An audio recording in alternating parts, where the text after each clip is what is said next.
আজ আমি আপনাদের দারুণ স্বাদের নরম তুলতুলে পুর ভরা দুধ পিঠার রেসিপি বানানো দেখাবো। নমস্কার, আমি রুমি। আপনাদের সবাইকে আবারও একটা দারুণ স্বাদের পিঠের রেসিপিতে স্বাগত।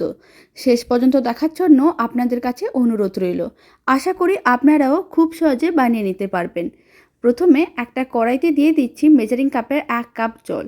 এখানে 150 ml জল আছে। আর দিয়ে দিচ্ছি বড় চামচের 3 ভাগের 1 ভাগ লবণ। লবণটা খুব ভালো করে জলের সঙ্গে মিশিয়ে নিতে হবে। আর জলটা গরমও করে নিয়েছিলাম। এখন ফ্লেমটা লোতে করে কড়াইয়ের মধ্যে দিয়ে দিলাম 150 গ্রাম সুজি। যতটা আমি জল নিয়েছিলাম ঠিক ততটাই সুজি দিয়ে দিলাম। আর লো ফ্লেমে এইভাবে 2 মিনিটের মতন নাড়াচাড়া করে নিতে হবে। তাহলেই দেখতে পাবেন যে সুজিগুলো জলটা সোক করে এরকম একটা ডোয়ে পরিণত হয়ে যাচ্ছে। এখন ফ্লেমটা অফ করে দিচ্ছি। আর এই সুজির ডোটাকে এক সাইডে নামিয়ে ঠান্ডা করে নিতে হবে। আবারও কড়াইটাকে গ্যাসের ওভেনের উপরে বসিয়ে দিয়েছিলাম। মেজারিং কাপের 1 কাপ নারকেল কোড়া দিয়ে দিলাম। আর দিয়ে দিচ্ছি মেজারিং কাপের 1 কাপ গুড়ের বাতাসা। আপনারা চাইলে চিনি দিয়েও করতে পারেন। তাহলে মেজারিং কাপের 1/2 কাপ চিনি দিতে হবে। অল্প একটু জল দিয়ে দিলাম। আর খুব ভালো করে মিশিয়ে নিতে হবে। এতে গুড়ের বাতাসাগুলো খুব ভালো করে মিশে যাবে, মানে মেল্ট হয়ে যাবে। ফ্লেমটা মিডিয়ামেই রেখেছি। মিডিয়াম ফ্লেমে প্রায় 3 মিনিটের মতন রেখে দিয়েছিলাম। গুড়ের বাতাসাগুলো খুব ভালো করে মেল্ট হয়ে গেছে। এবার নাড়াচাড়া করে মিশ্রণটাকে একটু শুকনো করে নিতে হবে।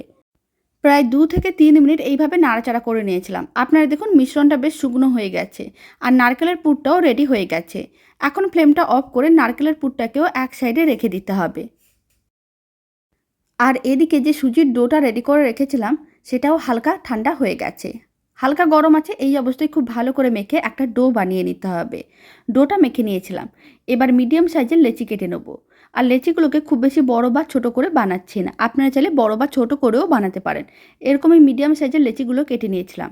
এখন একটা লেচি নিয়ে নিলাম। লেচিটাকে গোল করে প্রেস করে চ্যাপটা করে নিতে হবে। তারপরে এইভাবে দুটো হাতের মাঝখানে রেখে টুপির মতন করে বানিয়ে নিতে হবে। এবার আমি যে নারকেলের পুরটা রেডি করে রেখেছিলাম সেখান থেকে কিছুটা পরিমাণ নারকেলের পুর এইভাবে লেচিটার মধ্যে দিয়ে দিলাম। আর খুব ভালো করে আটকে নিতে হবে। অতিরিক্ত অংশ এইভাবে কেটে বাদ দিয়ে দিলাম। তারপর খুব ভালো করে আটকে আবারও গোল করে প্রেস করে চ্যাপটা করে নিতে হবে। তারপরে পিঠেটার উপরে ডিজাইন দিয়ে দেবো। তার জন্য মাঝখানটা এইভাবে একটু প্রেস করে চ্যাপটা করে নিতে হবে, মানে একটা হোলের মতন করে বানিয়ে নিতে হবে। তাহলে পিঠেটা দেখতেও অনেক বেশি সুন্দর লাগবে। তারপর একটা স্টিক নিয়ে নিচ্ছি আর স্টিকটা দিয়ে এইভাবে একটু দাগ দিয়ে দিচ্ছি। এতে পিঠেটা দেখতে অনেক সুন্দর লাগবে। আপনারা আপনাদের পছন্দ মতন যে কোনো ডিজাইন পিঠেটার ওপরে দিতে পারেন। তবে এই পিঠের রেসিপিটা একদিন হলেও বাড়িতে বানিয়ে দেখতে পারেন, খেতে ভীষণ ভালো হয়। সমস্ত পিঠেগুলো রেডি হয়ে গেছে। এবার পিঠেগুলোকে রান্না করে নিতে হবে। তার জন্য কড়াইতে আমি এখানে প্রায় 400 ml মতন দুধ নিয়েছিলাম। আর দিয়ে দিলাম 100 গ্রাম গুঁড়ো দুধ। গুঁড়ো দুধটা খুব ভালো করে মিশিয়ে নিতে হবে। আর দুধটা আগে থেকেই গরম করা ছিল, তাই আলাদা করে আর গরম করলাম না। হালকা গরম হয়ে গিয়েছিল, তাই গুঁড়ো দুধটা দিয়ে খুব ভালো করে মিশিয়ে নিলাম। আর আমি দিয়ে দিচ্ছি 100 গ্রাম চিনি। চিনিটাও খুব ভালো করে মিশিয়ে নিয়েছিলাম। আর মিশ্রণটাকে এইভাবে কিছুক্ষণ একটু রান্না করে নিতে হবে, যাতে দুধটা একটু ঘন হয়ে যায়। এতে পিঠেগুলো খেতে অনেক বেশি ভালো লাগবে। 2 থেকে 3 মিনিট মিডিয়াম ফ্লেমে রান্না করে নিয়েছিলাম। দুধটা আগে থেকে একটু ঘন হয়ে গেছে। এখন আমি যে পিঠেগুলো রেডি করে রেখেছিলাম সেই সমস্ত পিঠেগুলো দুধের মধ্যে দিয়ে দিতে হবে। তারপরে মিডিয়াম ফ্লেমে আরও 5 থেকে 7 মিনিট রান্না করে নিতে হবে। এতে পিঠেগুলো ভীষণ নরম তুলতুলে হয়ে যাবে আর খেতেও বেশ ভালো লাগবে। 5 থেকে 7 মিনিট মিডিয়াম ফ্লেমে রান্না করে নিয়েছিলাম। আপনারা দেখুন পিঠেগুলো বেশ নরম তুলতুলে হয়ে গেছে। এখন ঠান্ডা করে নিতে হবে। ঠান্ডা করে নেওয়ার পরে পিঠেটার কালারটা আরও চেঞ্জ হয়ে যাবে আর দুধটাও আরও ঘন হয়ে যাবে। ঠান্ডা করে নেওয়ার পরে পিঠেগুলোকে একটা প্লেটের মধ্যে সার্ভ করে নিয়েছি। এবার আমি পিঠেটা কেটেও দেখিয়ে দিচ্ছি কতটা নরম তুলতুলে হয়েছে।